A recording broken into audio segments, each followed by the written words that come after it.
program is part of the Scene Projects Podcast Network.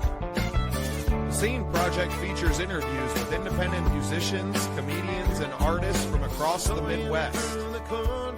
Become part of our community and support local art wherever you are.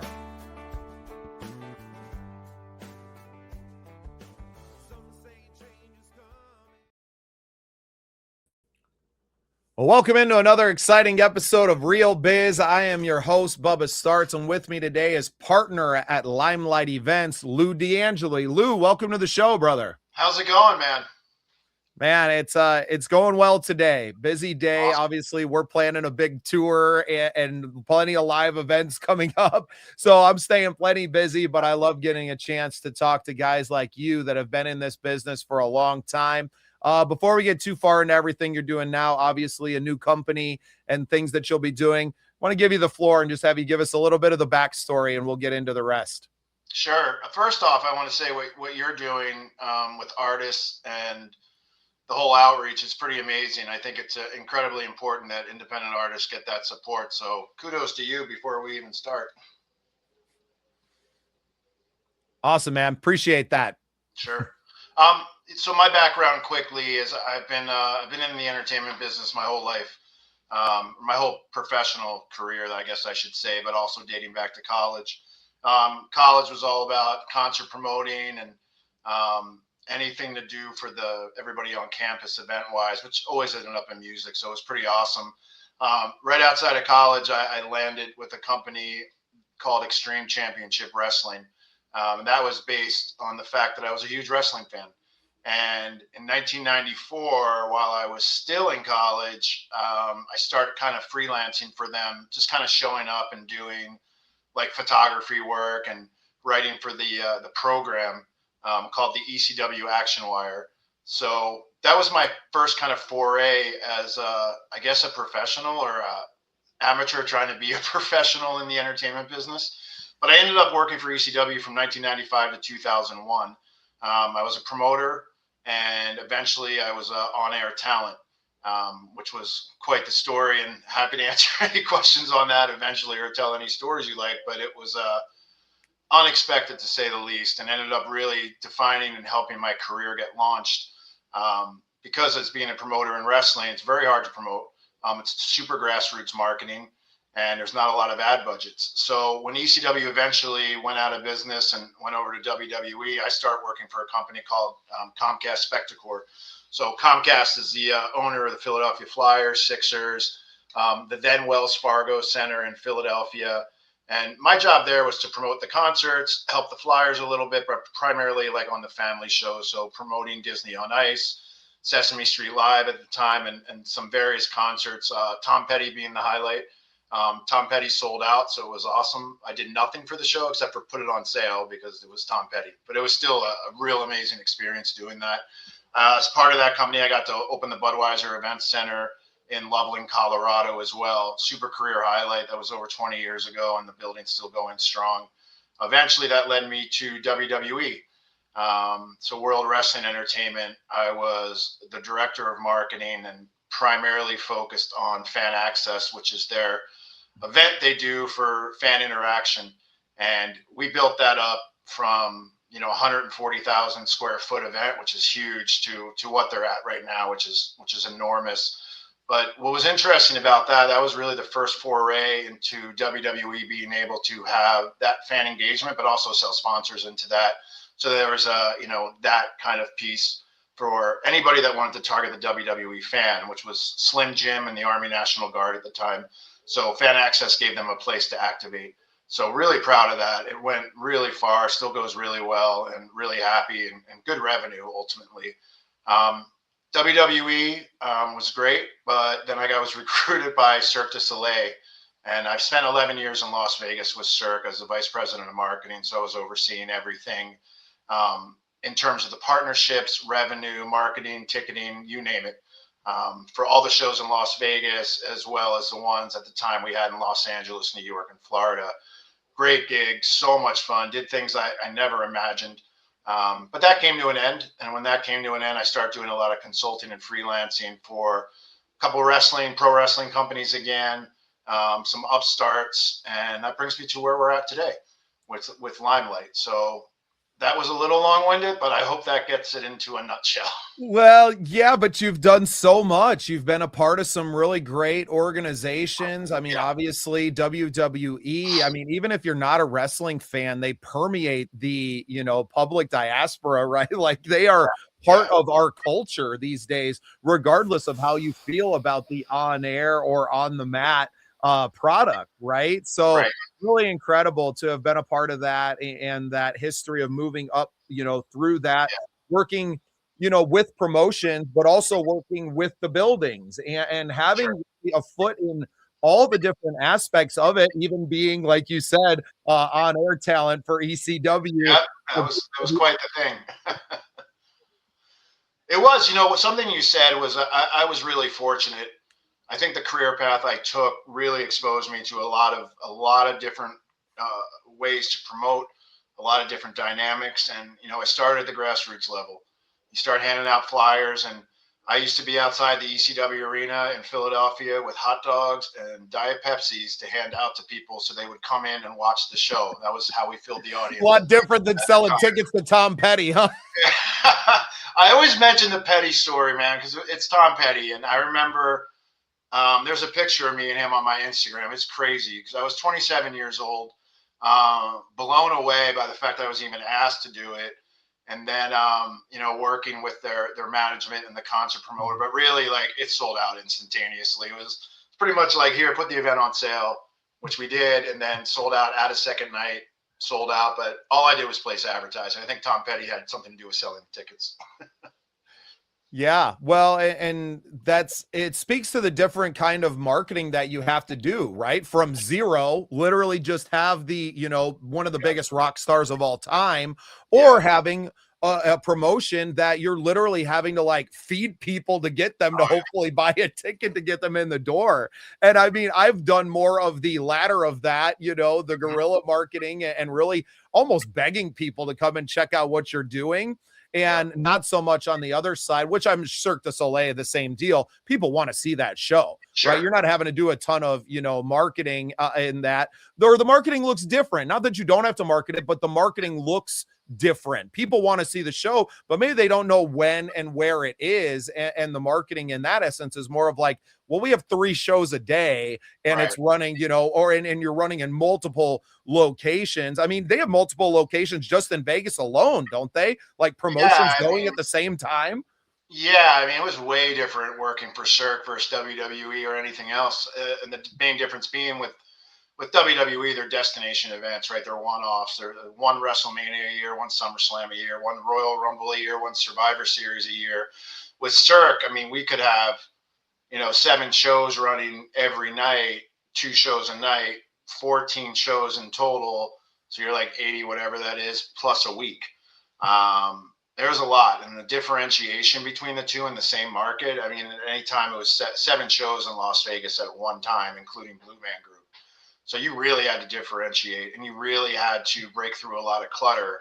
And what we had found, just I think it's interesting for people to know, is that the identities of the shows were almost lost within the Cirque du Soleil name. And the example I give to everybody is that it's, somebody would go to the Bellagio and say, oh, I saw the Cirque show there, and that's all they would say. They wouldn't say the name of it. Or I saw the Cirque show at MGM Grand. They don't know the name of it. So I think marketing under a brand like that, also you need to create the identities, so the brand, like you said, it's not trouble selling tickets. It's just the volume of tickets you have to sell and the selling points and the consumer promise per se, or the brand promise per se, that you have to fulfill on each show. So everything's a little different.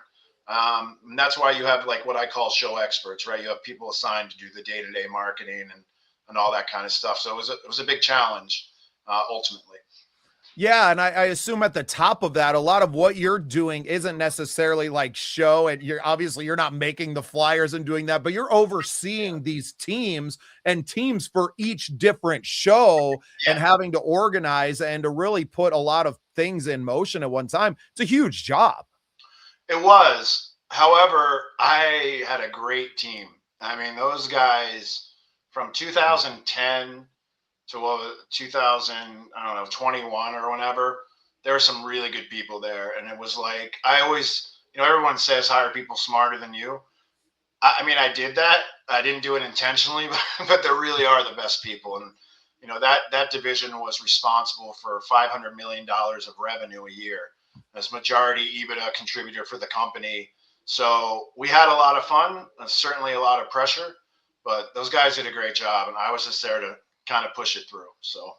Yeah, and I'm thinking about it because each show has, up to hundreds of performers, right? Or, Oh, up yeah. and Yeah. it's so, and you're running that and they're grinding and performing those many shows is like, that's just a lot to manage. I can barely manage a trio band some days, it feels like, with Yeah. personalities and everything from that. And now you're not even including the marketing teams and the promotion teams and everything else on top of that. So yeah, massive job. Had to be extremely stressful, but very rewarding to, be a major contributor to the parent company, but also to look at the product on stage and to go, we had some hand in that as well. Yeah, for sure. I mean, look, it was definitely challenging. There were stressful times. I mean, the company went through a private equity acquisition that I was very involved in, which actually it's one of the best experiences I had in my life because going through that process, that due diligence process, and not a lot of people get to do was very rewarding. But you're 100% right. I mean, at the end of the day, you're 70 to 100 artists on a show. That's just artists. Then you have tech, production, ops, artist management, company management, the marketing group at the resident show division, which was the name of our division, was 47 total people. But again, it was responsible for a lot. While it was stressful, it was also really fun. I mean, we got to do. It's not many people who can say they worked with the Beatles or Michael Jackson or Disney and MGM, and then from those relationships started like partnerships with like the Killers and Foster the People and South by Southwest and Comic Con, et cetera, et cetera, et cetera. We brought a lot of that in the Cirque that really hadn't been done before as far as trying to partner and cross promote audiences. Yeah, and I think for a lot of, layman's or people that visit Vegas maybe once in a decade that, like you said, oh yeah, I saw the Cirque show, thinking that there's only just one. And it's like, well, we have 7 different arenas that we're in every single night. Like, which one did you see? It was, and that's 100% true. And when they get to the show and, the theaters are all custom designed for the show. I mean, the identity really comes out then when you're there. Admittedly, it's hard to get through advertising with 7 different looks and feels for 7 different shows.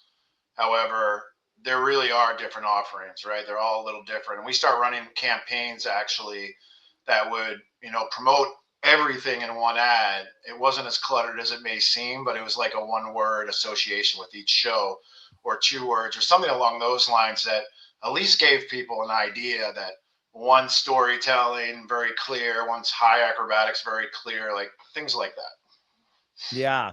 And obviously that has led you into now the consulting. And I mean, you've worked at all the different things. You kind of expended what you could accomplish in the corporate side of it. Yeah. And I think that's what happens. I've had enough, business, conversations with high level business, executives to realize there's only so far you can go before you're kind of just like, I've done it all, right? Like I've done, and I've managed the teams and I've done all of that. And then you kind of take a step back into, well, now I just want to work with people and kind of teach them how to do the things that I know how to do. Right. And that's a great point because that's exactly kind of what happened to me and the other guys I'm working with. With me specifically, what was it, end of June last year, I was doing a gig with a company that has since declared bankruptcy. And within that whole process for like the 6 months from June to December, it was pretty much like, well, what do I want to do here? And it's a nice place to be in. But you definitely take a minute. I mean, you suffer optically, financially, all those types of things. But I also think it's really important to take that time to have a reset. And for me, my reset was, do I want to stay in the entertainment industry? Do I want to stay in the sports industry? Do I want to do something completely different? And through that time, I figured out I wanted to stay in the industry, however, on some different terms. and that was working with two of my good friends, but also doing what you said. It's kind of like going out there, you get all kinds of different things going, and keeps you fresh. You know what I mean? If you're working with a band on one thing, a pro wrestling company on the other, and a major production company in Los Angeles, your day is very different, and I actually thrive on that. Well, and it's really hard to take your marketing skills and the excitement that you've lived in working in the entertainment industry and then to go like work for Kraft, like, It's true. And you know what's funny is, like, and I don't want this to come off the wrong way by any means, but I believe between June and December of last year, there were about, I think, like 7 opportunities that had come my way through recruiters and everything like that. And I have to be honest, like, I went through the process because I believe it's important to have those conversations, but nothing was exciting me. I mean, it's like, these were really good jobs too, but it just didn't feel right. And I remember for the first time ever in my career, I was recruited, were close to a job offer, and I sent him an email and had a conversation with him that it just wasn't for me. I've never done that. So I knew I was being deliberate in kind of what I was looking for, but also risky. You don't get job opportunities, pass them up, and you get one tomorrow. You know what I mean? But I thought no, it and was especially at that executive level. I mean, you're probably talking about 6-figure contracts, right? And to turn down that amount of guaranteed money with all the benefits and the security of that, to go off and to say, you know what, I think I'm going to try being an entrepreneur, is a massive risk, and it comes with a lot of stress. As someone who's never made that kind of money guaranteed in my life, it was an easy decision for me to like look at my life at the factory going, okay, $1,000 a week. Like, I feel like I can find $1,000 a week doing other things, but to go to significantly more than that, and when you've built a lifestyle around that, I'm very fortunate. I live in rural America, right? Our mortgage is $600 a month. Oh, right? for real? So that's a pretty small nut to have to get. I mean, we've kind of been living off of my wife's, teacher wage, but, that's what's also has allowed me to step back. And you talked about what we're building here, because most people would never be in this position to dedicate as much time to individuals that, one, don't have any money, right? Like, I can't go out, and we're not providing services to people that have exorbitant incomes to be able to invest in what we're providing for them on the production side, but realizing that it's more necessary and more needed now than it has ever been. MTV shuttered its doors for good. Not that they were doing much in the music space anymore anyway, but where is the music discovery at anymore? And it's really up to a lot of smaller creators with big ideas. And what was MTV other than a startup in the 80s, and to build it up to what they did? Actually, he did a really great interview, the founder of MTV. I heard him with Rick Rubin. I absolutely love Tetragrammaton. It's one of my favorite podcasts, man. And I know that you, being someone in the entertainment industry, I mean, it's Rick Rubin, first of all, right? But then he just asks such great questions and is able to pull out, and he's just so interested, right? Generally interested. And that would really inspire me to do what I was doing. Because when he started out, there was nobody watching. I was like one of the first 2,000 subscribers on his YouTube channel. I'm like, this is one of the best producers ever. And I don't think that the YouTube channel is very big now. And it's like, man, I'm getting to sit in on these conversations with one of the smartest men on the planet. I read his book. Obviously, that inspired me as well, The Creative Act. And just to really like, you have to go do this. You have to go do it now. You're not getting any younger, for one. It's not like I'm old. I'll be 40 in May. So I'm not necessarily like in the back half of my life, but in a position to really do something, still having the energy to give and not being kind of boxed into one thing. I had only picked up welding maybe 5 years before that either. So it's not like I'd been doing just this one thing. And I'm so passionate about not just the like entertainment business, but the creators of the entertainment, right? Whether it's people playing in cover bands or writing their own music. Obviously, I love originality more than anything, but I had to work where I was passionate, because I was slowly dying being away from it. And I feel like for you, that you had that wherewithal when you're kind of looking for that new path to go, if I'm going to go to one of these other jobs, like, it's just not going to be soul satisfying. It wasn't. And I think, well, you just said a lot that made me think about a lot of different things. I'm gonna have to come back to those, I think. But look, passion's everything. And I was really lucky to work for companies, Comcast and Cirque, in WWE that I was really passionate about, and they like fueled the passion. I was never not passionate. Sure, there's times you get frustrated. You mentioned like stressed over some things, and you're dealing with so many different personalities. But to me, all those kind of gigs lead you up to here, where it's like, all right, I've worked for this person, this company, this industry. So you're kind of like well rounded in a lot of different things. And, you know, with the jobs that specifically, like I was talking about last year, I think a lot of them were isolated onto one thing, obviously the company, but then also marketing. And I actually start getting a lot of, I don't know what the right word, a lot of fulfillment from working on the production side of wrestling and not being on camera and not doing the talent thing, but all more so understanding how, you know, the shows are put together, how the TV is put together, how the talent is developed and everything like that. And when you start seeing more and more of that, that's actually what got me going to be more on a production operations side than just marketing. So I totally hear you. I would also say that we grew up in a generation where it was not as hard to market music as it is now, in my opinion, because we had outlets, right? People still bought physical things or tapes. I was going to say tapes and cassettes, tapes, vinyl, like everything like that. And it's so different now. There's not as many touch points. I mean, what's it like Spotify and social for your bands? And I think what you're creating, and in general, what people create, I mean, there's not a lot of channels that are solely focused on one thing that are accessible, like financially or promotionally for people. So it's tough to build up. And that's why I think grassroots marketing kind of makes the comeback in the year 2026, because it's hand to hand, you know? I think, yeah, the world is craving human connection again. We've kind of ridden this digital, and it's not going away by any means, but people are craving to be marketed to by a person and not by a bot on Facebook or your social media channels. It's just like, will somebody talk to me, please? You know, and that's the thing. I mean, look, people love that when they get a response from a person or a brand, you know, and it's like, you feel heard, but also it's a different way to touch that brand or touch that content per se. It's like I have a bunch of side hustles I do, and one sports cards, and a lot of people, you know, initially like, why do you collect these cards, this and that, and a lot of it, look, is resell, but also it's a different way to interact with the brand. Your favorite hockey player, for instance, you collect all those cards, you're interacting differently, you're getting more of something. And I think that's where the human need gets fulfilled too.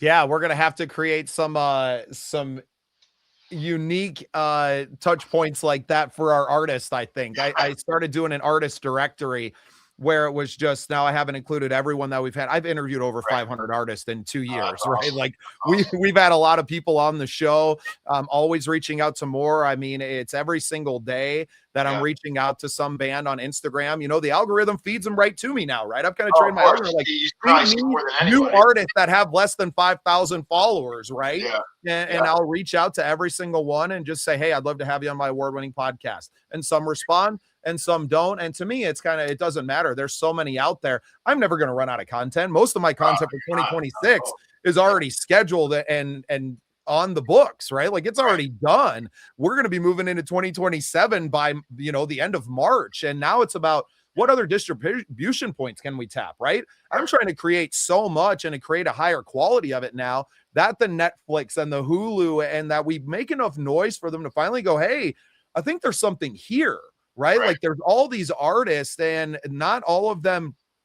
You don't need to just work with the top echelon of artists to get people to pay attention. I think people want to. It's the reason that shows like The Voice or American Idol are so popular. People want to follow that journey. And unfortunately, you kind of cut them off with these shows, the way that they're run. You narrow it down. And then most of the people that win, you never hear from again either. Because they get them, they create a record. The record's not worth what the labels want to make. And then they're shelved as well. So they kind of use and abuse all of these artists. They get them into contracts. And I think that's a side of it that a lot of people don't see, is that to get on the show, you're now kind of owned by those labels regardless. And you don't have autonomy now to run your own career. So we're trying to come at it from a different angle and to say, hey, you keep your rights. We don't need to sign you. We're not after your money, but we do want to see you succeed and to grow. and to build a community, which is really what I'm focused on. Is just like, I just want to be surrounded by really awesome creative people. Please come onto the show, or, you know, find us on the tours and come share your art with the world. Look, I agree completely. And that's why I was saying, like, the forum and everything that the platform you've created is so important. You know, it's like everybody nowadays, and I really feel strongly about this, and it can be a band, a wrestler, an actor, like whatever. They have so many places to promote. You know, they have so many ways to get their message out. Whereas, like in the 80s, 90s, there definitely wasn't that, but it was more of a concentrated thing, like you mentioned, MTV or like Spin Magazine and all these types of things. Metal Edge, Hit Parade, or Circus. I'm talking about all the things I read growing up, but that was all out there. And getting in that was the challenge, right? And now it's like you have social channels, you have everything you can cross promote with. I mean, you should be nonstop marketing. And we preach that, not preach it, but it's highly suggested to wrestling talent a lot because they have their own personalities. They create their own, you know, followings based on those personalities. Hopefully they get on TV to amplify the personalities. But if they don't get on TV, it doesn't mean they can't stop marketing themselves to make money and go into different places. So to me, it's like, there's no excuse for no self-promotion anymore. And I think people need to do more with it. So moving into now a little self-promotion for yourself, right? Tell us more about Limelight, and tell us more about Limelight and what you and your partners are working on and what the future is going to look like for your company, and, you know, maybe some of the target, you know, not necessarily audience, but the target clients that you're trying to work with. Sure. Look, we're brand new.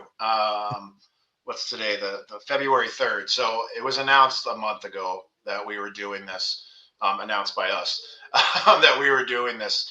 But I mean, in the background, really October, November, December of last year is when we were really putting this together with a very targeted hit list of people either that we knew or we thought we could help. And what I mean by help is, you know, the three of us have gone through a lot of event experiences. From like the biggest, you know, event I ever did was WrestleMania. And those guys, you know, did the brand for that, or the operations for that, and the production for that. And what we were seeing is that we had just got done with a live event company that really did not put together their financials well. They're touring well, their live events well. Really, really just overpaid in a lot of like situations that they wouldn't have had to if they had brought people in that knew what they were doing on live events, to be frank. And that's where our ease, you know, or not ease, that's where we're hoping to bring ease to, you know, brands like that. A lot of people think they can put a live event on, you just put tickets on sale, this and that, but there's so many little intricacies that people don't get. And that's no fault of theirs. The guys I work with, we've been doing it for 25, 30 years. You know, we've seen a lot of different things. So the first thing was, saw an opportunity to help with the event side, specifically like ticketing and the ops production side. So we started down that path. At the same time, we started with like the brand side. Now, a lot of agencies do brand, obviously, and brand marketing, social, all that kind of stuff. Our unique piece of trying to bring it in was the live event side and pushing everything together. The first set of clients we start talking to October, November, December, obviously I can't mention names, but I can certainly, and the only reason, that's respect for them. And also we're not finalized with them yet. There's still just discussions, but it covers the gamut. It's sports, it's movies. It's some individuals as well that are looking for personal brand stuff and management. We're not quite in the personal management space yet, or agents or anything like that, but it's something that, you know, we're looking at. So our focus, sports entertainment people, as you said, like I forget the example you gave earlier, but it has to be exciting. You know, it's one thing. We actually turned someone down because it wasn't what we wanted to do. And I was just very honest with them. You know, it was like, you can give us money, but we're kind of not like, we're like, whatever. And I didn't want to do that to somebody, and neither did the guys I work with. So we're also being a little bit selective. And you think of as a new agency, you take everything or anything you can get. And I think our philosophy was more like, we've done a lot of really cool things, and we have to have a partnership and a client that we can truly help, but also we believe in and we're passionate about, which so far everyone we're talking to, aside from that one, have been great. Fantastic. Well, in the future, sorry, you asked about how it's looking forward.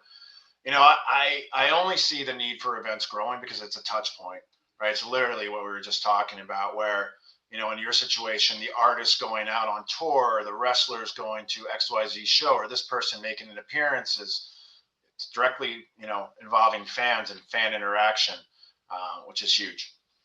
Yeah, experiential marketing. Yep. People want experiences. It's kind of the only thing left of this human life that feels human, is to go out and to do it. And obviously we can use this digital space to get people excited about it and show them, more than anything.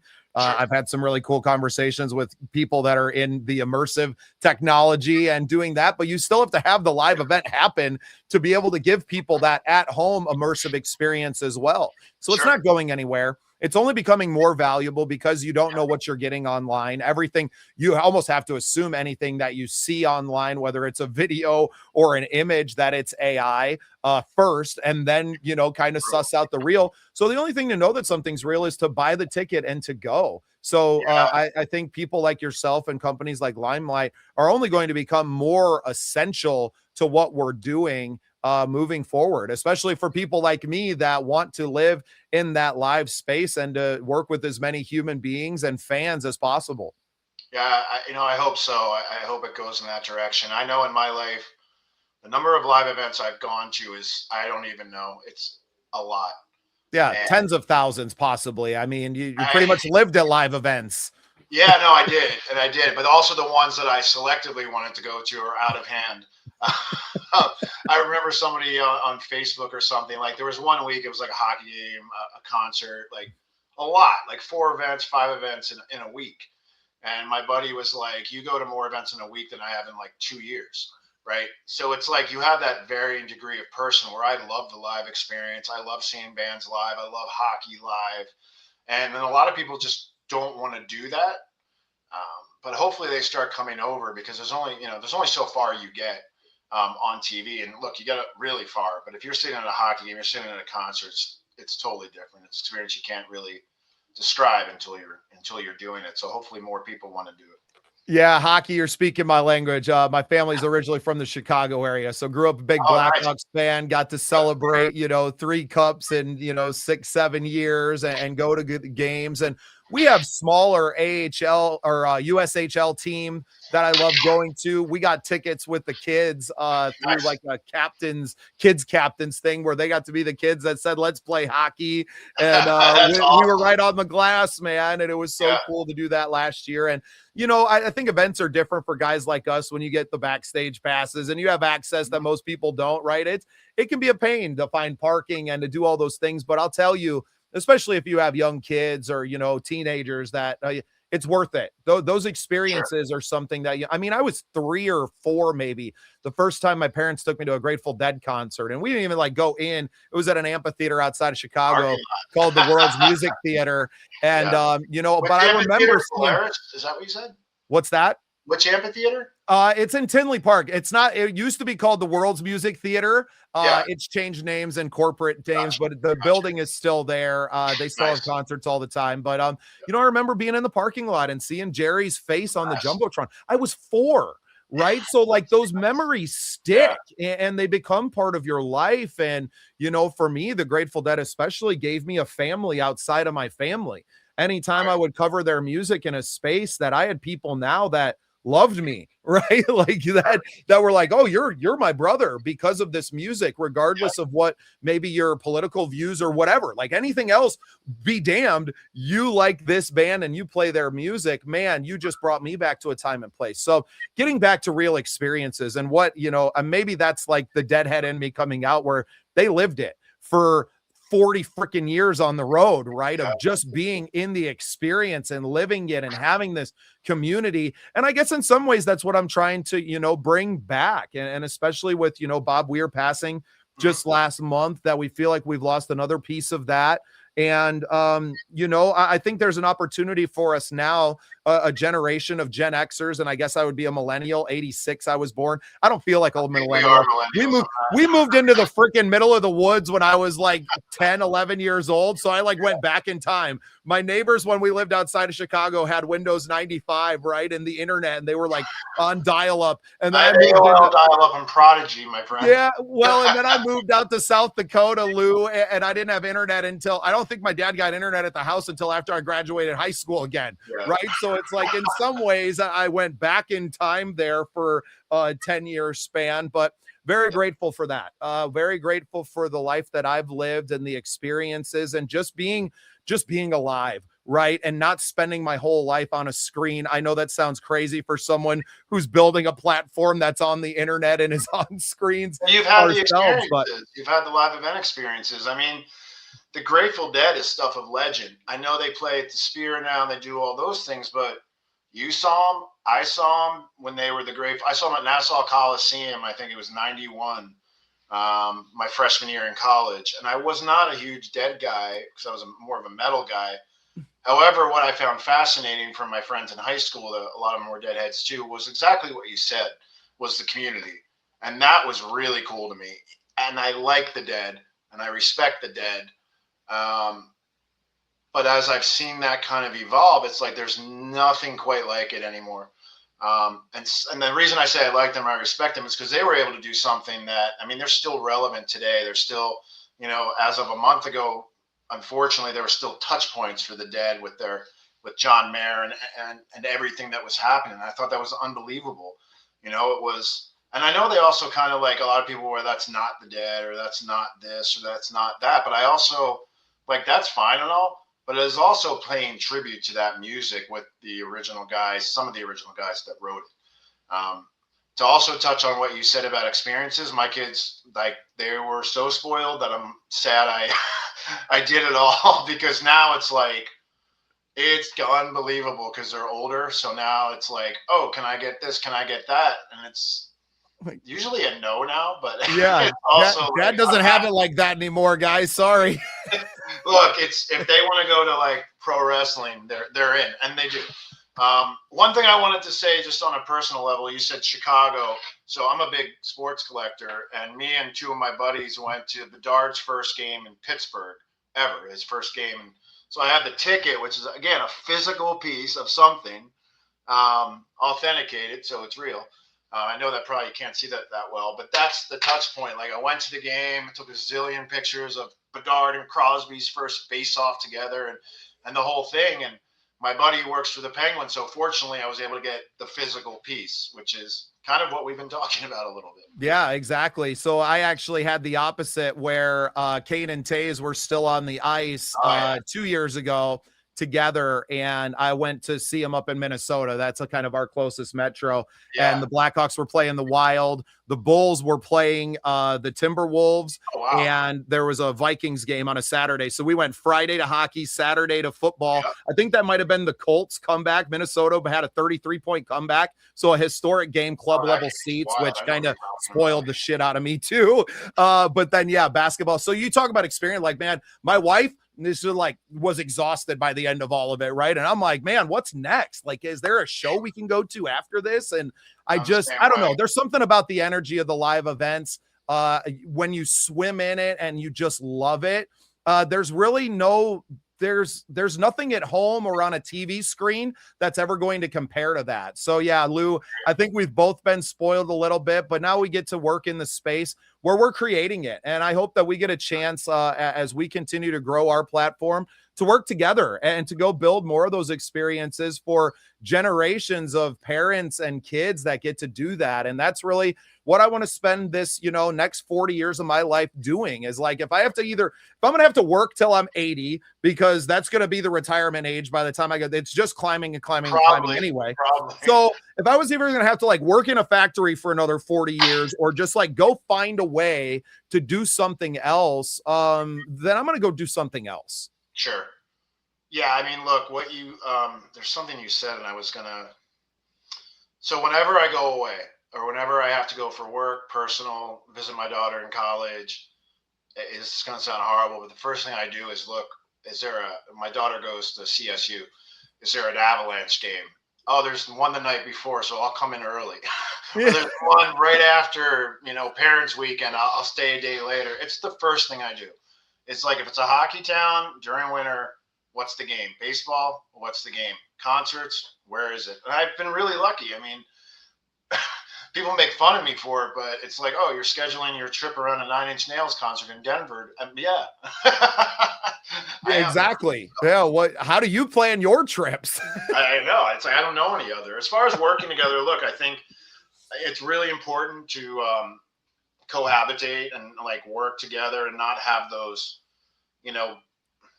that division between everybody that's trying to do something. And what I mean by that is as soon as like we announce something, again, very young agency, I start getting texts literally from like, oh, now you're my competition, or now you're that, or now you're that. And I never viewed it like that. I view it as like, if you have a client that needs something that you can't do, we can do it. And vice versa. I mean, there's people that are going to come to us we won't be able to handle, but we have the relationships to at least put something together. Especially in music and live events, to me, it's all about collaboration.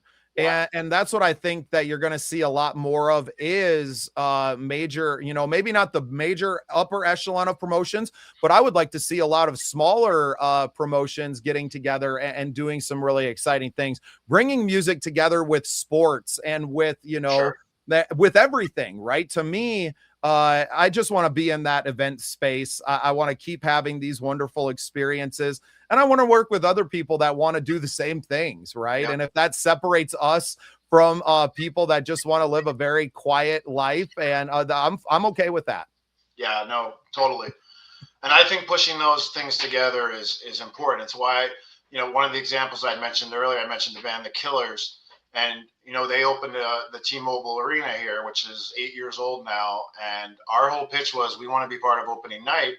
And the Killers were like Cirque's a staple in Vegas like we are. So it all comes together. And then the cross-marketing between all the audiences, the cool synergy. Brandon Flowers, huge Cirque fan, so he was really excited. Like, those moments are priceless. It's really hard to get them together because you have so many layers to work through. Even if an artist is a fan, you still have to go through all these things. But the end result is, we have a video of the Killers in Cirque du Soleil that'll live forever. We have a video of a performance that Cirque did on stage with the band Foster the People. Mark Foster, huge Cirque fan, loves the Beatles. Him and I have known each other a really long time, but it took us 4 years of conversation of just kind of like, hey, we should do this. Hey, we should do this to when we're like, we should actually do this. And here's the time, here's the place. And it takes forever. And there's a lot of coordination between show teams and band. And there's not a lot of time. But when it comes off, man, there's nothing like it. I remember sitting in the crowd that night. I was just blown away because it was an idea 4 years ago of just two guys talking. I think that's been for me, like I shot my first, I guess you would call it, pilot of the Songwriter Showcase program in December of 24. Right. And I always had the vision of like, this could be on the road and moving and doing these things. And honestly, I didn't think about filming it until I was on my way to Minnesota, and I was like on the road, and I'm like, oh my God, like we got to film this thing. Like, what are we doing? Why are we living anything not on tape at this point in this world? It's all content. And that's where it's just evolving, where it's like, okay, my life is the show, right? That's the movie or whatever, the docuseries, the reality show, whatever it is. Just like, let's just put the cameras on. Let's go do some cool shit. And then we'll figure out what it is after the fact. And then other people are going to kind of come as you're building it and growing that momentum that maybe understand more of what it is from the outside than you can when you're inside of the bubble, right? I'm just focused on, I love artists. I want to connect with artists. I want to educate them, and I want to bring what I know to them. I want to bring all these other smart people in the room. I want to get them together so they're collaborating with one another. And then whatever kind of happens through that and what we move into,